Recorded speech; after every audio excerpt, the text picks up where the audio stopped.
तो hello friends, कैसे हैं आप सभी लोग। तो आज की वीडियो में हम पढ़ने जा रहे हैं एक वापस से क्लास 10th का चैप्टर नंबर 2, जिसका नाम है एसिड बेस एंड साल्ट। तो इसमें हम आज 2.2 पढ़ने वाले हैं इसकी। तो 2.1 जो हमने पिछली वीडियो में कंप्लीट कर ली थी, और आज हम करेंगे 2.2 इसकी। तो चलिए स्टार्ट करते हैं वीडियो को और देखते हैं कि हमें इसमें क्या क्या कहा गया है। तो देखते हैं यहाँ पे शुरू में हमें 2.2 में ही कहा गया है। इसमें लिखा हुआ है what do all basis and all acid and base have in common. तो चलिए इसको पढ़ते हैं कि क्या कहा गया है। तो इसमें हमें नीचे कहा गया है, तो चलिए फ्रेंड्स पढ़ते हैं, इसको स्टार्ट करते हैं। तो इसमें लिखा गया है इन सेक्शन 2.1, जो हमने पिछले 2.1 पढ़ी थी 2.2 से पहले, जो मैंने पिछली वीडियो में आपको कंप्लीट करा दी है। तो आप जाके उसको भी देख सकते हैं, डिस्क्रिप्शन में आपको उसका लिंक मिल जाएगा। तो आगे कहा गया है we have see that all acid have similar chemical properties. तो जो पिछले में हमने एसिड का पढ़ा था उसमें है ना, सबकी सिमिलर केमिकल प्रॉपर्टी थी। आगे कहा गया है what lead to this similar property.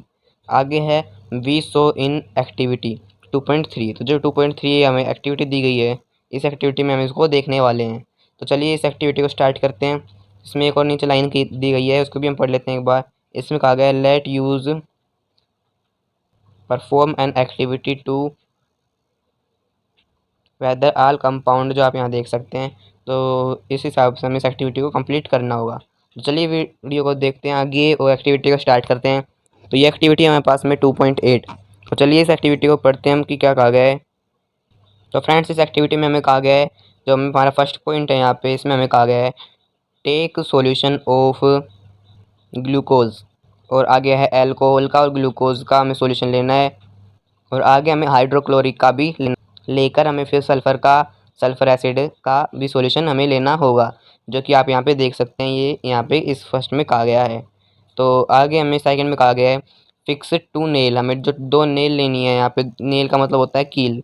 जो कील आप यहाँ देख पा रहे हैं, इन दोनों कीलों को हमें इस रबर का जो ये कोक है इसमें डाल देनी है, इसमें इनको सेट कर देना है, जिससे कि ये हिले नहीं अपनी जगह से। तो आगे हमें क्या करना होगा, जो ये नेल हमने जैसे इसमें डाल दिए हैं और हमें एक बीकर के अंदर ये सब कुछ लेना है। फिर हमें क्या करना होगा कि हमें एक 6 वोल्ट की बैटरी लेनी होगी, जैसे कि आप यहाँ पे देख सकते हैं। एक 6 वोल्ट की बैटरी है। जो साइन होते हैं ये हमें एक बैटरी को ही बताते हैं कि बैटरी हमारे पास है। तो चलिए आगे देखते हैं। तो इसमें आगे यहाँ पे एक बल्ब भी लगा दिया गया है, जो आप यहाँ पे देख सकते हैं, और ये इसका स्विच। तो ये स्विच को अपन क्लिक करेंगे तो ये जो बल्ब है ये स्टार्ट हो जाएगा। तो इसमें कहा गया है, आगे चलिए हम एक्टिविटी को पढ़ते हैं। इसमें कहा गया है फिक्स टू नेल, इनमें हमें इन दो नेल को फिक्स करना है। Place the Coke in 100 ml beaker. एक 100 ml का बीकर लेना है, जो आप यहाँ देख सकते हैं 100 ml का एक बीकर है। तो आगे में कहा गया है connect the nail to the two terminal. तो जो दो टर्मिनल है, टर्मिनल फ्रेंड्स दो टाइप के होते हैं। एक तो होता है पॉजिटिव टर्मिनल और एक होता है नेगेटिव टर्मिनल। जो आप सेल बैटरी देखी होंगी, उसमें जो ऊपर एक प्लस का आता है और एक आता है माइनस का।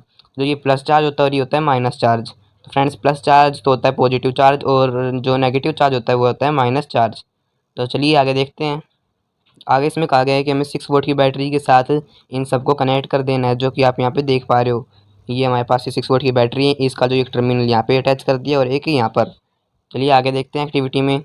आगे हमें कहा गया है नाउ प्योर सम डाइल्यूट HCl। तो इसमें हमें डाइल्यूट HCl और ऐड करना है in the beaker and switch on the current. हमें करंट को स्विच ऑन करना है। तो इसमें कहा गया है repeat with dilute sulphur acid. तो इसमें कहा गया है व्हाट डू यू ऑब्जर्व। तो इसमें आप क्या ऑब्जर्व करेंगे, फिर हमें क्या करना होगा, इसको रिपीट करना होगा। इस एक्सपेरिमेंट को हमें वापस से रिपीट करने के बाद फिर हमें इसको जो हमने ग्लूकोज का और जो अल्कोहल का हमने सॉल्यूशन तैयार किया था, what do you observe now.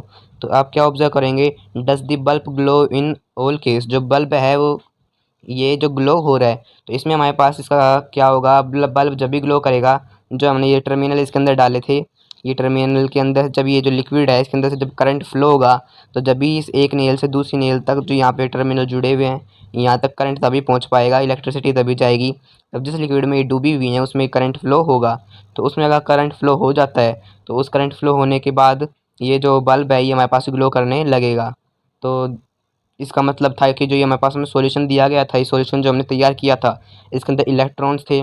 और फ्रेंड्स करंट तभी फ्लो करता है, एक वायर में हो या किसी लिक्विड में हो, तब उसमें इलेक्ट्रॉन होते हैं। तो इलेक्ट्रॉन जब अपनों को क्या करते हैं, इलेक्ट्रॉन जब इलेक्ट्रिसिटी को जब मूव कराते हैं, तभी हमारे पास में जो भी सारे इलेक्ट्रिक के इम्प्लीमेंट्स होते हैं, जो भी हमारे पास में सामान होता है, वो काम करता है। तो चलिए आगे देखते हैं। पहले मैं इसको छोटा कर लेता हूँ।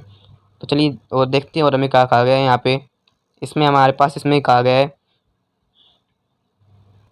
इसमें हमारे पास में नीचे कहा गया है, जो ये एक पैराग्राफ हमें यहाँ पे ये दिया गया है, तो ये भी इम्पोर्टेंट है, इसको भी आप पढ़ सकते हैं। तो चलिए इसको हम पढ़ते हैं एक बार। यहाँ पे क्या कहा गया है इसमें, तो इसमें कहा रखा है सिंस द कैटायन। तो फ्रेंड्स आपको बता देता हूँ कि एना कैटायन और एनायन, एक तो होता है कैटायन और एक होता है एनायन, तो ये दो टाइप के होते हैं। तो फ्रेंड्स ये आपको समझ में नहीं आ रहा हो कि कैटायन और एनायन होते ही क्या हैं। तो फ्रेंड्स ये आयन होते हैं, और आयन होते हैं जब भी करंट फ्लो कर पाता है, जो आयन की मदद से जो करंट है वो अपना फ्लो करता है। तो आयन नहीं होंगे तो करंट भी हमारे पास फ्लो नहीं कर पाएगा। तो फ्रेंड्स आपको पता चल गया होगा कि एसिड में जो है वो आयन्स होंगे, तभी उसमें जो आपने ऊपर एक्टिविटी देखी थी उसमें वो कलर फ्लो कर पाया था, मतलब जो करंट फ्लो कर पाया था यहाँ पे। तो इनमें था क्या, आयन्स थे इसमें एसिड में। तो चलिए आगे देखते हैं आगे हमें क्या कहा गया है। तो फ्रेंड जैसा कि आप यहाँ देख सकते हैं कि एसिड है जो H+ आयन को रिलीज़ करता है, जो H+ आयन है वो एसिड करता है रिलीज़। और फ्रेंड्स मैं आपको एक और बता देता हूँ कि जो आयन्स होते हैं वो एक तो होता है कैटायन और एक होता है एनायन। मैं पहले यहाँ पे ब्रश लेता हूँ। एक होता है कैटायन और एक होता है एनायन। तो इन दोनों में क्या क्या आते हैं, जो कैटायन होते हैं उसमें तो सारे H+ आते हैं। जो H+ आपको जहाँ पे भी दिख जाता है वो, जैसा कि आप यहाँ पीछे देख सकते हैं जी H+ है, तो ये तो आएगा हमारे पास में कैटायन। और जो एनायन है उसमें हमारे पास आता है Cl- आ जाता है एक हमारे पास में, और एक हमारे पास आ जाता है NO3-, NO3-, ये भी हमारे पास में एनायन में आ जाता है। तो आपको समझ आ चुका होगा। तो चलिए आगे देखते हैं। तो फ्रेंड्स चलिए देखते हैं, यहाँ पे हमें दिया गया है यहाँ पे 2.2.1। तो 2.2.1 को हम पढ़ते हैं। तो इसमें कहा गया है what happen to an acid और base in a water solution. क्या होगा जब एसिड और बेस एक ही वाटर सॉल्यूशन में होंगे। चलिए देखते हैं, ये हमारे पास में 2.9 एक एक्टिविटी दी गई है, तो इसको हम पढ़ते हैं। हमारे पास में इसमें क्या कहा गया है, तो इसमें कहा गया है take about 1 gram sodium solid NaCl हमें लेना है in a clean and dry test tube. एक साफ और बिल्कुल सूखी टेस्ट ट्यूब लेनी है, उसके अंदर हमें ये NaCl लेना है, वो भी होना चाहिए कि इसमें सॉलिड फॉर्म में। आगे क्या गया है, एंड सेट अप द, इस जो हमारे पास में बीकर है, जैसा कि आप यहाँ पर 2.1 फिगर में देख सकते हैं, इसको इस सेट तरह से आपको सेट करना है। फिर इसके अंदर क्या डालना है आपको, इसमें आप करना है add some concentrated sulphuric acid, ये आपको डालना है टू द टेस्ट ट्यूब के अंदर। आगे है व्हाट डू यू ऑब्जर्व, आप क्या ऑब्जर्व करेंगे। तो फ्रेंड्स चलिए देखते हैं, यहाँ पे कहा गया है टेस्ट द गैस। इस गैस को हमें टेस्ट करना है किससे, ब्लू लिटमस पेपर से। ब्लू लिटमस पेपर जो आप यहाँ पे देख सकते हैं, ये ब्लू लिटमस पेपर हमने यहाँ पे ले लिया है। तो ब्लू लिटमस पेपर में इसमें क्या हुआ था, जब इस टेस्ट ट्यूब में से जब ये हमारे पास में जो ये गैस निकली थी, तो इसने क्या किया, जो ब्लू लिटमस पेपर था इसको रेड कर दिया। तो फ्रेंड्स इसमें एक तो हमें ड्राई लिटमस पेपर लेना है, और एक जो लिटमस पेपर लेना है, एक तो सूखा लेना और एक भीगा हुआ लेना होगा। तो फ्रेंड्स कौन सा लिटमस पेपर है जो ब्लू से रेड हो जाएगा, तो फ्रेंड्स जो सूखा लिटमस पेपर है वो ब्लू से रेड हो जाएगा, और गीला लिटमस पेपर ब्लू से रेड नहीं हो पाएगा। तो चलिए फ्रेंड्स आगे देखते हैं कि क्या कहा गया है हमें। तो यहाँ पे बताया गया है कि ये जो था वो ब्लू लिटमस पेपर रेड क्यों नहीं हुआ था। तो इसमें कहा गया है this experiment suggest that hydrogen ion of HCl are produce in the presence of water. तो इसमें हमें कहा गया है कि हाइड्रोजन एसिड का तभी निकलेगा फ्रेंड्स, तब वहाँ पे वाटर प्रेजेंट होगा, तभी जो हाइड्रोजन। तो फ्रेंड्स आप समझ पा रहे होंगे मेरी बात को कि मैं क्या कहना चाह रहा हूँ। तो आपको ये एक्टिविटी भी समझ आ गई होगी कि लिटमस पेपर में ऐसा क्यों हुआ था। तो आप चाहें तो आप इस एक्टिविटी को एक बार पढ़ सकते हैं, और अच्छे से इसको ध्यान में रखिएगा, ये एक्टिविटी बहुत इंपॉर्टेंट है। चलिए आगे देखते हैं। तो फ्रेंड्स नीचे उसी की एक रिएक्शन भी दी गई है। इसमें हमें कहा गया है HCl+H2O। जब हमने HCl को H2O के साथ जो पानी के साथ रिएक्ट किया था, तो इसमें हमारे पास आया HO3, मतलब H3O+ आयन था, O प्लस में Cl-। तो ये आपको समझ आ गया होगा। नीचे एक और दिया गया है hydrogen ion can not exist alone. Hydrogen ion है जो कभी भी है ना अकेले एग्जिस्ट नहीं करते, वो हम कभी भी अकेले नहीं रहते। बट दे एग्जिस्ट आफ्टर, जो ये कंबाइनिंग में जब भी कई बार एग्जिस्ट कर लेते हैं विद वाटर मॉलिक्यूल के साथ भी ये एग्जिस्ट कर लेते हैं, जो वाटर के जो पार्टिकल्स होते हैं उनके साथ। तो आगे कहा गया है हमें hydrogen ion must always be shown as H plus. तो एच प्लस के साथ जो ये हाइड्रोजन के आयन है ये शोन होते हैं। तो ये हमारे पास में ए क्यों, तो मैं आपको पिछले चैप्टर में बता दिया था कि ए क्यों होता है एक्वस हमारे पास में, और हाइड्रोनियम आयन इसमें होगा हमारे पास में H3O+। तो इसमें हमें इसकी भी रिएक्शन दी गई है, इसमें हमें दिखाया गया है। तो मैं पहले ब्रश लेता हूँ। तो इसमें है हमारे पास में H+, तो H+ आयन था हमारे पास में, इसको प्लस H2 के साथ जब हमने रिएक्ट कराया है तो हमारे पास में ये बना H3O+, जो कि यहाँ पे देख पा रहे थे। तो आप समझ गए होंगे इसको भी। और नीचे भी एक को कहा गया है we have see that acid give H3O+। तो हमने देखा कि जो एसिड है वो हमें H3O+ देता है, और H+ एक्वस था जो फ्रेंड्स हमारे पास यहाँ पे, इसको हमने क्या किया, ये था वाटर में। तो फ्रेंड्स आगे लिखते हैं। तो हमें कहा गया है let's us see what happen when ए, तो हमारे पास में ये डिसोल्यूशन की ये इन्वर्टर में हमारे पास ये रिएक्शन दी गई है, जो कि आप यहाँ पे देख सकते हैं। इसमें हमारे पास NaOH जो कि हमारे पास सॉलिड शेप में है। तो NaOH हमारे पास सॉलिड है। तो यहाँ पे अब नीचे है, उसको हमने क्या किया H2O के साथ, ये जो एरो होती है इसकी रिएक्टेंट साइड बताती है कि किस साइड रिएक्शन होता है। तो इस पर H2O लिखा हुआ है ये। तो इसमें क्या हुआ है आगे, इसमें हमारे पास बना ये Na+ एक्वस था प्लस में OH-। तो ये भी एक्वस था। आपको पता होना चाहिए कि जो S साइन किसका होता है, L साइन किसका होता है, और AQ साइन किसका होता है, और G साइन किसका होता है। तो मैंने ये आप सबको पिछले वीडियो में, पिछले जो चैप्टर था हमारे पास केमिकल रिएक्शन एंड इक्वेशन का, तो उसमें मैंने आपको बता दिया था। तो आप इनको अच्छे से ध्यान रखना, ये बहुत ही काम आती हैं, हर चैप्टर में आपके काम आएंगी। तो चलिए आगे देखते हैं।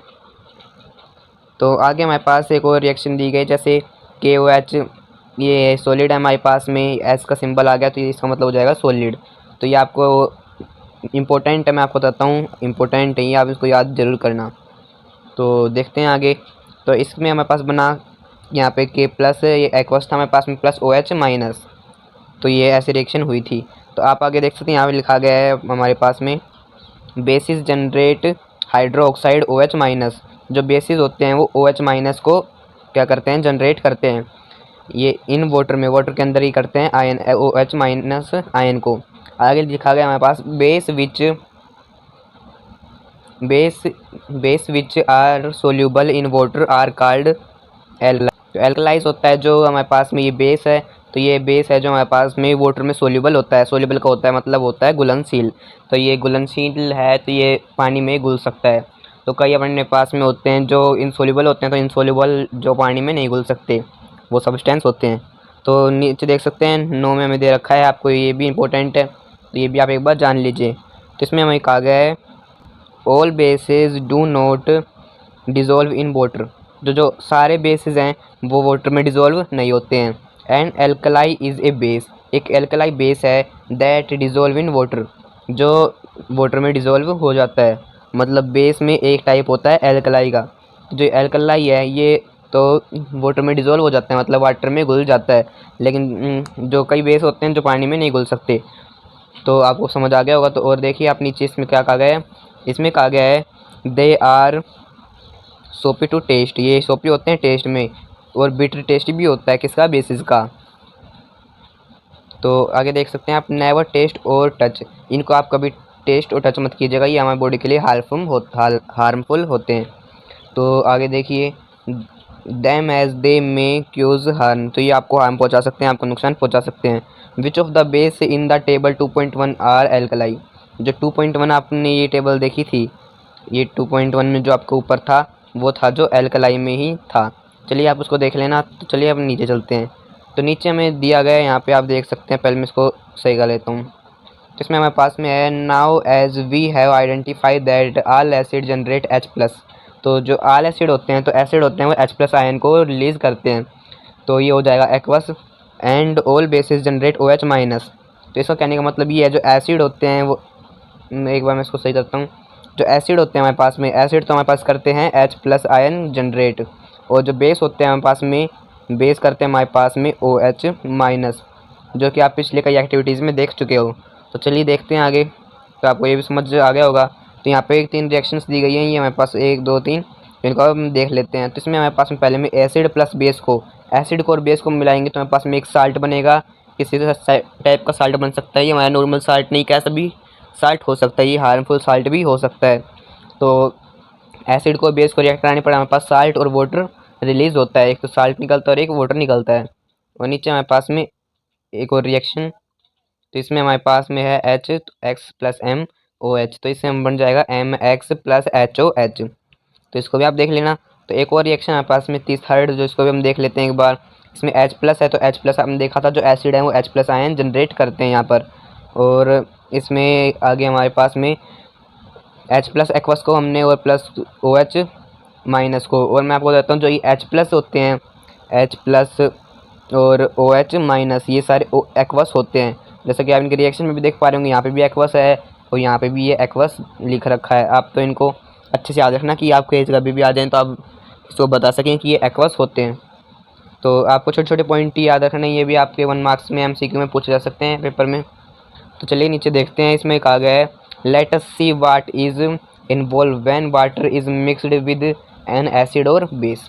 चलिए यहाँ पे एक एक्टिविटी दी गई है 2.10, इस एक्टिविटी को भी हम यहाँ पे एक बार पढ़ लेते हैं। तो इसमें लिखा गया है take 10 ml water in a beaker, एक बीकर लेना है आपको, उसमें अपने को 10 ml वाटर ले लेना है, उसको क्या करके मेज़र करके।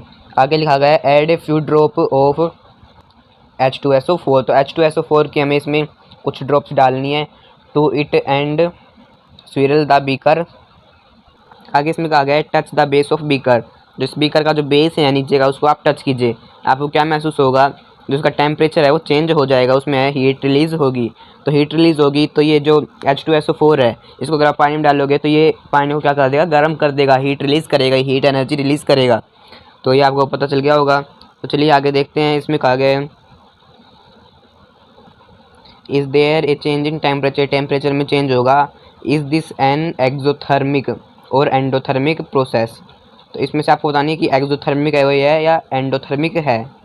तो फ्रेंड्स इसमें आपको पता होना चाहिए कि जो ये रिएक्शन ये एंडोथर्मिक होगी या एक्जोथर्मिक। तो इसमें आपको पता है कि हीट जनरेट कर रहा है तो ये होगी एक्जोथर्मिक रिएक्शन। तो ये हमारे पास में जो एक्जोथर्मिक रिएक्शन दी गई है ये हमारे पास में होगी, क्योंकि हीट जब भी जनरेट होती है तब हमारे पास में क्या होता है, एक्जोथर्मिक रिएक्शन ही होती है। तो चलिए आगे देखते हैं, ये नीचे हमारे पास में एक पैराग्राफ दिया गया है जिसको भी हम यहाँ पे पढ़ लेते हैं। तो इसमें कहा गया है the process of dissolving an acid और a base in a water is a highly exothermic one. ये हमारे पास में एक्जोथर्मिक रिएक्शन होगी जब कब, तब हम एसिड को और बेस को एक वाटर में डाल देंगे तब। तो आगे हम देखते हैं आगे क्या कहा गया है। तो आगे हमारे पास में इसमें हमारे पास में care must be taken while mixing, तो इनको जब भी आप मिक्स करें, किसको, एसिड को, बेस को, कॉन्ट्रेड नाइट्रेट एसिड और सल्फर एसिड विद वाटर, तो इनको आप जब भी क्या करें, मिक्स करें, तब आप अपना ध्यान रखें क्योंकि ये हार्मफुल भी हो सकता है।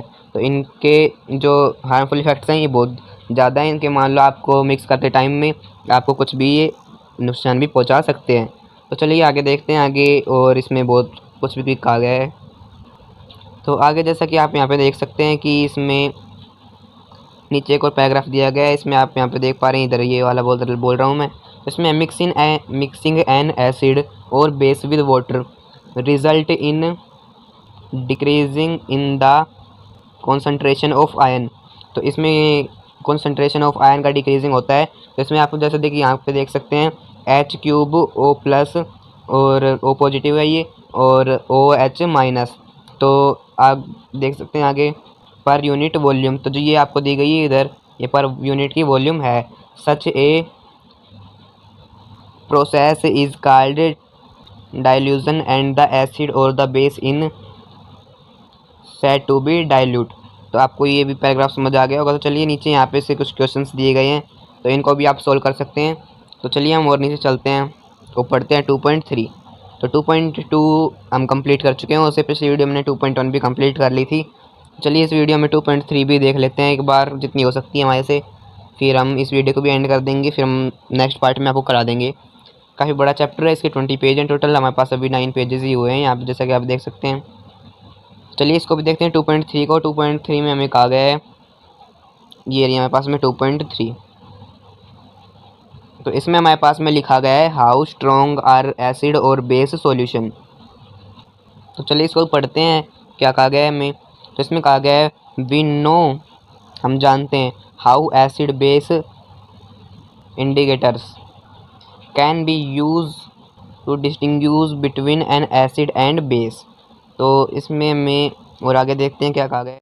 तो फ्रेंड्स मैं सोच रहा हूँ कि आज की वीडियो काफ़ी बड़ी हो चुकी है, तो बाकी का जो आगे का कॉन्सेप्ट है जो बच रहा है, तो उसको हम करेंगे नेक्स्ट पार्ट में, जो कि हमारा हो जाएगा पार्ट नंबर 3। तो 3rd पार्ट में मैं आपको ये सब करा दूंगा। तो तब तक के लिए आप इन पीछे वालों को रिवाइज कर सकते हैं, वीडियो को वापस देख सकते हैं समझ नहीं आई तो आज की वीडियो में बस इतना ही। थैंक यू फॉर वॉचिंग, मिलते हैं नेक्स्ट